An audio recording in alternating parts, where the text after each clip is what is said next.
How does a concentrated group of people get rich on the backs of most of us getting sick? So let me just first say that capitalism has been a relatively decent system at bringing people out of poverty, particularly in comparison to other systems. The notion of the equality of opportunity versus the equality of outcome provides enough incentive that the pie grows so big that even the smallest slice of that pie is bigger than a communist slice. Okay. But where we run into significant problems is when capitalism becomes unregulated and unbridled. And let's just look at food and disease. So you have a company like BlackRock, the largest investment asset management firm in the world, which is strangely owned primarily by itself. There's a few retail investors, 10% more or less, but BlackRock owns significant investment stakes in virtually all of the big food companies. So companies like Coke, Pepsi, Conagra, Unilever, Kraft-Heinz, etc. Now, these companies largely produce foodstuffs, ultra-processed foods laden with refined sugar and grain and seed oils that contribute to the epidemics of chronic disease, to diabetes, to dementia, to cancer, to heart disease, to obesity. And the rates of these chronic diseases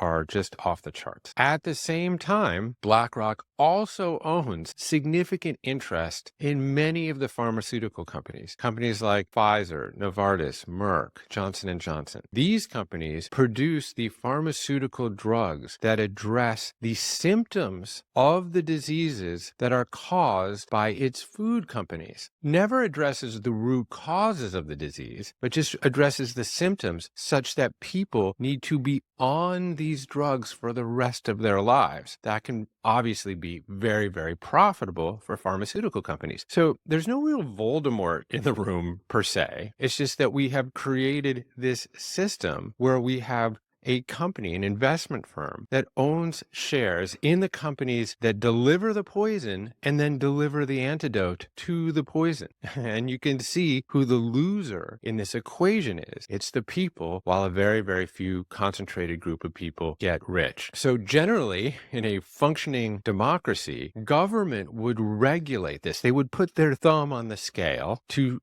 dull the sharper edges of capitalism, right? But now what we have is a collusion between these private, sometimes publicly traded companies and our elected officials and public health agencies. So we have decisions like the 2010 decision of Citizens United that came in front of the Supreme Court, which allowed for the unfettered filtering of corporate dollars anonymously into campaigns such that candidates could get millions and millions and millions of dollars from these companies. And then, of course, create an allegiance, a fealty between those candidates when they won and those companies such that they would not enact the laws and the regulatory processes to properly manage and balance private enterprise with sane regulation. And of course, this 2010 case was adjudicated in the Supreme Court, and the assenting opinions were all the conservative justices, Kennedy, Roberts, Scalia, Alito, Thomas, right? And all of the liberal justices were dissenting. And I'm not saying that any political party has a monopoly on morality here. Hardly